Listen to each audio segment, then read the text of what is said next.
नमस्कार दोस्तों, आज की वीडियो में आपके सवाल का जवाब लेकर आई हूँ। आप में से एक सब्सक्राइबर ने सवाल पूछा था कि अगर हमारा भाग्य पूर्व निर्धारित है तो लॉ ऑफ अट्रैक्शन उसमें अपना योगदान कैसे दे सकता है या फिर लॉ ऑफ अट्रैक्शन उसमें कैसे काम कर सकता है। आज मैं आपको बताना चाहूँगी कि लॉ ऑफ अट्रैक्शन एक्चुअल में है क्या। दोस्तों, हम सब जानते हैं कि मनुष्य एक विचारशील प्राणी है।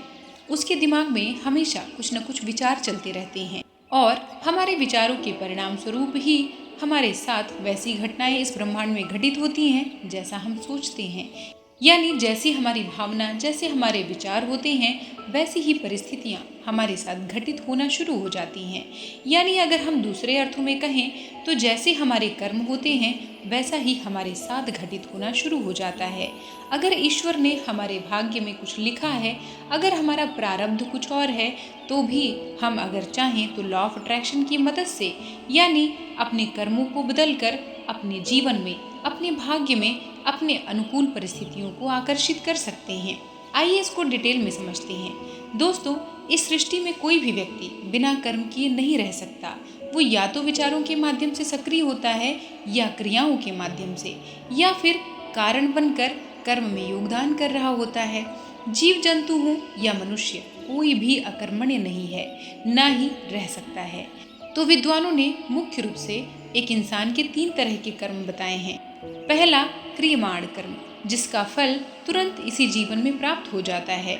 दूसरा, संचित कर्म, जिसका फल बाद में मिलता है। और तीसरा है प्रारब्ध। यदि विपरीत परिस्थितियों में भी लोग सुखी रहकर जीवन व्यतीत कर रहे होते हैं तो इसका श्रेय उनके संचित कर्म को ही जाता है। जब रावण अपने जीवन में अत्यधिक शक्तिशाली और सुखी था तब ये उसके संचित कर्म का परिणाम था, मगर उसी रावण के घर कोई दिया जलाने वाला तक नहीं बचा तो ये उसका प्रारब्ध था। स्वामी विवेकानंद ने इसीलिए कहा है कि अपने विचारों पर नियंत्रण रखो, नहीं तो वे तुम्हारा कर्म बन जाएंगे, और अपने कर्मों पर नियंत्रण रखो, वरना वो तुम्हारा भाग्य बन जाएंगे। तो दोस्तों, संसार में 3 तरह के लोग होते हैं। एक भाग्यवादी, जो ये मानते हैं कि सब कुछ पहले से ही तय है, इसलिए पुरुषार्थ करके क्या बदल जाएगा। दूसरे हैं पुरुषार्थवादी, जिन्हें लगता है कि भाग्य कुछ नहीं होता, कर्म ही सब कुछ है। और तीसरे होते हैं परमार्थी, यानी जो परमात्मा को ही सब कुछ मानते हुए हानि और लाभ यानी सुख और दुख में एक जैसा जीवन व्यतीत करते हैं। और जो विद्वान लोग हैं उन्होंने तीसरी तरह के लोगों यानी कि परमार्थी लोगों को ही उत्तम प्रकृति का बताया है। तो दोस्तों, वास्तव में हमारे कर्म ही हमारे उत्थान और पतन का कारण होते हैं। कर्म ही हमारे जीवन की दिशा और दशा तय करते हैं। इसलिए हमें हमेशा हानि पहुंचाने वाले कर्मों से दूरी बनाते हुए अच्छे कर्मों को चुनना चाहिए। दोस्तों, हम बहुत सारे लोगों की सफलता की कहानियाँ पढ़ते हैं और उनसे सीखने की कोशिश करते हैं। हम असफलता की कहानियाँ भी पढ़ते हैं और असफल लोगों के द्वारा की गई गलतियों का विश्लेषण करते हैं और उन गलतियों से बचने की कोशिश करते हैं।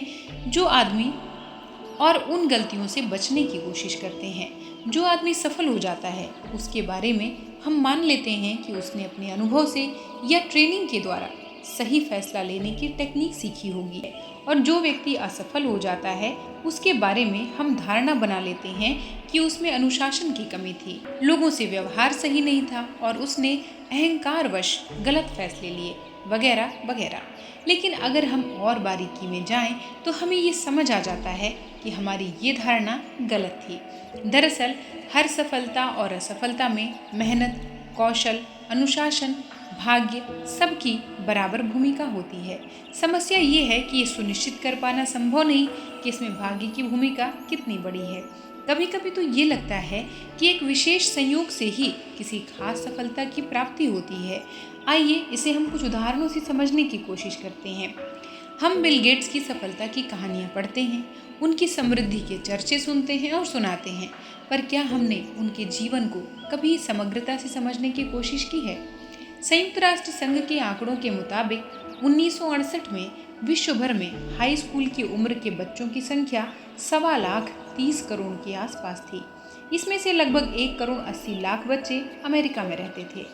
इनमें से भी लगभग 2.25 लाख बच्चे वॉशिंगटन राज्य में रहते थे और इन बच्चों में से 1 लाख बच्चे सिएटल क्षेत्र के निवासी थे। इन 1 लाख बच्चों में से 300 बच्चे लेक साइड स्कूल के विद्यार्थी थे। लेक साइड स्कूल उस समय विश्व का अकेला ऐसा स्कूल था जिसके पास कंप्यूटर भी था, और लेक साइड स्कूल के विद्यार्थी के रूप में बिल गेट्स को कंप्यूटर चलाना सीखने और कंप्यूटर का प्रयोग करने की सुविधा उपलब्ध थी। ये सुविधा हाई स्कूल जाने की उम्र के 30 करोड़ बच्चों में से केवल 300 बच्चों को उपलब्ध थी, और बिल गेट्स उनमें से एक थे। क्या ये भाग्य नहीं है? सन 2005 में अपने स्कूल के विद्यार्थियों को संबोधित करते हुए खुद बिल गेट्स ने स्वीकार किया कि अगर लेक साइड स्कूल न होता तो माइक्रोसॉफ्ट भी नहीं होती। माइक्रोसॉफ्ट की स्थापना में ही उनके सह संस्थापकों के चुनाव में भी भाग्य की भूमिका रही है। स्कूल में केंट इवांस और बिल गेट्स पक्के दोस्त थे। दोनों को स्कूल का कंप्यूटर उपलब्ध था। दोनों दोस्त कंप्यूटर के दीवाने थे और कंप्यूटर के प्रयोग में सिद्धहस्त थे। केंट इवांस और बिल गेट्स में गहरी दोस्ती थी और दोनों घंटों बात करते रहते थे। दुर्भाग्यवश पर्वतारोहण के कार्यक्रम में केंट इवांस की मृत्यु हो गई, वरना माइक्रोसॉफ्ट के संस्थापकों में बिल गेट्स और पॉल एलन के अलावा केंट इवांस का भी नाम होता। भाग्य ने केंट से ये अवसर छीन लिया।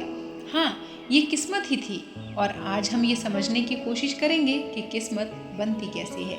किसी व्यक्ति की सफलता और असफलता में भाग्य की भी भूमिका होती है, पर उसका अनुपात क्या है, इसे तय करना हमारे लिए मुमकिन नहीं। अक्सर हम बाकी सारे फैक्टर्स को जानते हैं, उनका विश्लेषण करते हैं, पर उसमें शामिल भाग्य की भूमिका के बारे में नहीं सोचते। जब कोई दूसरा व्यक्ति सफल होता है तो इसका श्रेय हम उसकी मेहनत, अनुशासन और योग्यता को देते हैं, लेकिन जब हम खुद किसी काम में फेल हो जाते हैं तो हम सारा दोष भाग्य को देते हैं, संयोगों को देखते हैं। ऐसे बहुत से उदाहरण हैं कि जब दो लोगों ने एक जैसा निर्णय किया और भाग्य ने एक को सफल बना दिया जबकि दूसरा उसी सफलता के लिए तरसता रह गया। मेहनत और योग्यता होने के बावजूद कोई व्यक्ति असफल हो सकता है, और मेहनत तथा योग्यता के साथ भाग्य का साथ होने की वजह से कोई व्यक्ति सफल हो सकता है। मैं मेहनत और योग्यता की भूमिका पर सवाल नहीं उठा रही, मैं बस ये कह रही हूँ कि इसमें भाग्य की भूमिका को भी कम करके नहीं आंका जा सकता। इसी तरह किसी असफल आदमी के बारे में बात करते हुए हम उसकी मेहनत और योग्यता पर सवाल उठाने से पहले उसके साथ घटे संयोगों की भूमिका को ना नकारें तो हमारा व्यवहार बहुत संतुलित होगा। तो दोस्तों, हमारे धर्म ग्रंथों में कर्म और संचित कर्म का जिक्र किया गया है। संचित कर्म का मतलब है कि हम जो भी काम करते हैं, परमात्मा का सिस्टम उन कर्मों का हिसाब रखता है। हमारे पिछले सभी जन्मों के कर्म इस जन्म में हमें किस्मत के रूप में मिलते हैं। हमने अपने पिछले जन्म में अच्छे या बुरे जो भी काम किए थे, इस जन्म में वे सभी कर्म हमारी किस्मत बन जाएंगे। इसी तरह इस जन्म में हम जो भी काम करेंगे, अगर इसी जन्म में उनका फल नहीं मिला तो अगले जन्मों के लिए वो हमारे संचित कर्म बन जाएंगे, यानी वो एक गुल्लक में जमा होते रहेंगे जो हमारे आगे आने वाले जीवन में मिलते रहेंगे। इसीलिए सभी धर्म हमें अच्छे काम करने, दयावान रहने, सबका भला करने की प्रेरणा देते हैं, ताकि हमारे संचित कर्म इतने अच्छे हों कि हमारा भाग्य भी हमारी सफलता में सहायक होता रहे। दोस्तों, एक अमीर एक राजघराने में पैदा होना हर व्यक्ति का भाग्य है, लेकिन हर राजा के घर पैदा हुआ संतान राजा ही नहीं बनता। आपने देखा होगा कि एक गरीब से गरीब परिवार में पैदा हुआ बच्चा भी आगे चलकर एक IAS ऑफिसर बनता है। ये उसका भाग्य नहीं था, ये उसका कर्म था, जिसकी वजह से उसने अपने भाग्य को बदल दिया। तो भाग्य और कर्म दोनों एक दूसरे के पूरक होते हैं। अच्छे परिवार में जन्म लेना, अच्छी किस्मत पाना, ये अच्छे भाग्य के कारण हो सकता है, लेकिन अपने कर्मों से अपने भाग्य को बदल देना, ये हमारी और आपकी विशेषता है। और मानव के रूप में जन्म लेने के कारण हम और आप दोनों में ये क्षमता है कि हम अपने कर्मों से अपने भाग्य को बदल सकें। तो दोस्तों, भाग्य और कर्म दोनों एक दूसरे के पूरक हैं। दोनों में सामंजस्य बैठाकर अगर हम अपने कर्म को करते रहें तो हमारा जीवन सुंदर से सुंदरतम हो जाएगा। आशा है ये वीडियो आपको पसंद आई होगी और मेरे जिस सब्सक्राइबर का ये सवाल था उनको भी उनके प्रश्न का जवाब मिल गया होगा। तो मिलते हैं आगे फिर किसी और वीडियो में।